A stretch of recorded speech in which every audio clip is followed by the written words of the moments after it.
दोस्तों, Ukraine European union देशों के गले की हड्डी बन चुका है। शुरुआती दौर में तो सभी यूरोपीय देशों ने अमेरिका की बात मानते हुए यूक्रेन को काफी हथियार सप्लाई किए और इस युद्ध को काफी बढ़ावा दिया, क्योंकि उनको यह लगता था कि इससे वे रूस को कमजोर कर देंगे और अगले कुछ महीनों में रूस युद्ध छोड़कर पीछे हट जाएगा।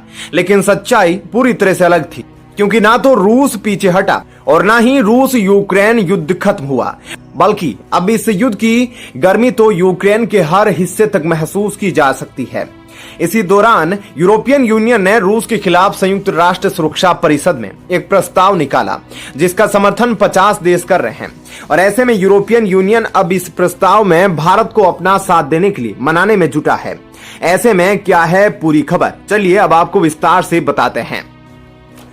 दोस्तों, मौजूदा समय में यूक्रेन युद्ध को 1 साल से ज्यादा हो चुका है और अब यूरोप को न सिर्फ आर्थिक नुकसान हो रहा है, बल्कि इससे यूरोप में स्थिरता को भी काफी चोट पहुंची, क्योंकि यूक्रेन युद्ध की वजह से यूरोपीय देश अपना रक्षा बजट और हथियारों में ज्यादा खर्च करने पर मजबूर हो चुके हैं और उन्हें इस बात का डर सता रहा है कि जिस तरह से उन्होंने यूक्रेन की मदद की, अगर रूस यह युद्ध जीत जाता है तो यह सभी यूरोपीय देशों के लिए काफी शर्म की बात हो। इतना ही नहीं, बल्कि यूरोपीय देशों के लिए सबसे बड़ी परेशानी तो यह है कि वे रूस के खिलाफ संयुक्त राष्ट्र में कोई बड़ा कदम नहीं उठा सकते, क्योंकि रूस खुद संयुक्त राष्ट्र सुरक्षा परिषद का स्थायी सदस्य है।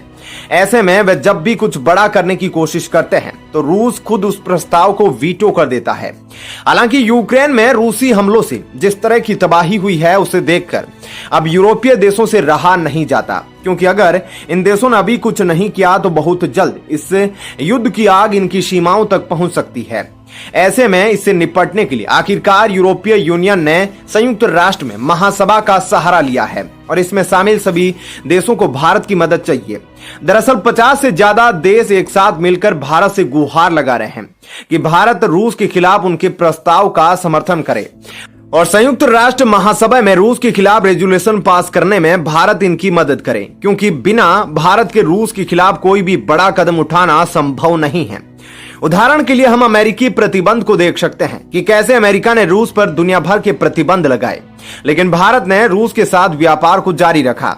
इसलिए आज भी उसकी अर्थव्यवस्था काफी मजबूती से खड़ी है। भले ही रूस को नुकसान हुआ हो, लेकिन इतने सारे आर्थिक प्रतिबंध के बावजूद किसी इकोनॉमी का खड़े रहना अपने आप में बहुत बड़ी सफलता है। यह इस बात को दर्शाता है कि अगर भारत चाहे तो अपने प्रभाव का इस्तेमाल करते हुए किसी भी देश की किस्मत को तुरंत पलट सकता है। और अब यूरोपीय देशों ने इस बात को मानते हुए भारत से लगातार बातचीत कर रहे हैं। दरअसल यूरोपीय देश संयुक्त राष्ट्र महासभा में रूस के खिलाफ एक रेजोल्यूशन पास कराना चाहते हैं, जिसके तहत यूरोपीय देश ये चाहते हैं कि रूस तत्कालीन तौर पर अपने सैनिकों को यूक्रेन से बाहर बुला ले, युद्ध को खत्म करे और तुरंत सीज फायर का ऐलान करते हुए बातचीत की तरफ आगे बढ़े, ताकि युद्ध खत्म हो और हालात धीरे धीरे सामान्य हो सके। बता दें कि इस प्रस्ताव में दुनिया भर के 50 से भी ज्यादा देश एक साथ आ चुके हैं और सिर्फ इतना ही नहीं, बल्कि यूरोपीय देशों ने इस प्रस्ताव को और भी ज्यादा मजबूत बनाने के लिए मानव अधिकार का हवाला दिया और उन सभी घटनाओं को बताया है जिनमें मानव अधिकारों का उल्लंघन हुआ है, ताकि संयुक्त राष्ट्र महासभा में यूरोपीय देशों के प्रस्ताव का वजन और भी ज्यादा हो और रूस के खिलाफ तुरंत एक्शन उठाया जा सके, जिसके तहत भारत के साथ लगातार यूरोपियन यूनियन बातचीत कर रहा है, ताकि उन्हें इस प्रस्ताव में भारत का पूरा समर्थन हासिल हो। तो दोस्तों, ऐसे में इस खबर के बारे में आपकी क्या राय है, हमें कमेंट करके जरूर बताएं। और अब आपको बताते हैं ऐसी ही एक और बड़ी खबर। दोस्तों, साल 2023 में वह कर दिखाएगा इसरो जो नासा दशकों तक नहीं कर सका। जी हां, चंद्रयान 3 से लेकर गगनयान तक इस साल आसमान में कई करिश्मे कर सकता है इसरो। 1960 का समय था जब भारत ने अंतरिक्ष में अपनी धाक जमाने के लिए अपनी यात्रा शुरू की थी। देश के पहले सैटेलाइट आर्यभट्ट को रूस से लॉन्च किया गया, जबकि भारत की सरजमी से पहला रॉकेट 1963 में लॉन्च किया गया और तब से लेकर आज तक भारत ने कई अंतरिक्ष अभियानों को अंजाम तक पहुंचाया है और स्पेस में सफलता के झंडे गाड़े हैं और बिना इसरो के यह बिल्कुल भी पॉसिबल नहीं हो पाता। और दोस्तों, आने वाले समय में भारत को सुपर पावर बनाने के लिए काफी इंपॉर्टेंट होने वाला है, लेकिन यह कैसे होगा, इसलिए इस बारे में अब विस्तार से जानते हैं। दोस्तों साल 2022 की बात की जाए तो यह वक्त भारत के लिए काफी अहम था और इस दौरान इसरो ने भारत के पहले प्राइवेट रॉकेट को लॉन्च करने के साथ साथ कई कीमती विमान बनाए और स्पेस सेक्टर में भारत को सुपर पावर बनाया। और अब साल 2023 में भारत की आन बान और शान और भी ज्यादा बढ़ने वाली है। स्पेस सेक्टर में भारत वह करिश्मा करके दिखाने वाला है जिसके बारे में शायद दुनिया की बड़ी से बड़ी स्पेस एजेंसी ने कभी सोचा भी नहीं होगा। सबसे पहले तो आपको ये बता दें कि चंद्रयान 3 का लैंडर अपने टेस्ट में पास हो चुका है। लैंडर यानी कि वह उपकरण जो चंद्रयान के साथ जाएगा और लैंड करवाएगा चंद्रमा की सतह पर, इसका टेस्ट पास हो चुका है और अब इसी साल जून में चंद्रयान 3 लॉन्च हो सकता है। बता दें कि सैटेलाइट मिशन के तहत स्पेस में एनवायरमेंट में सैटेलाइट सब सिस्टम की इलेक्ट्रोमैग्नेटिक लेवल्स के साथ फंक्शनैलिटी और कैपेबिलिटी के लिए टेस्ट की जाती है। साफ शब्दों में आप इसे ऐसे समझ सकते हैं कि भारत अब चांद को चूमने के लिए और करीब आ चुका है और अब इस टेस्ट को मून मिशन के लिए मील का पत्थर बताया जा रहा है। चंद्रयान 3 के 3 मेन मॉड्यूल हैं, प्रोपल्सन मॉड्यूलर, लैंडर मॉड्यूलर और रोवर। लेकिन अब आप सोच रहे होंगे कि दोस्तों चांद पर कदम रखे तो दुनिया को 50 साल से ज्यादा वक्त बीत चुका है।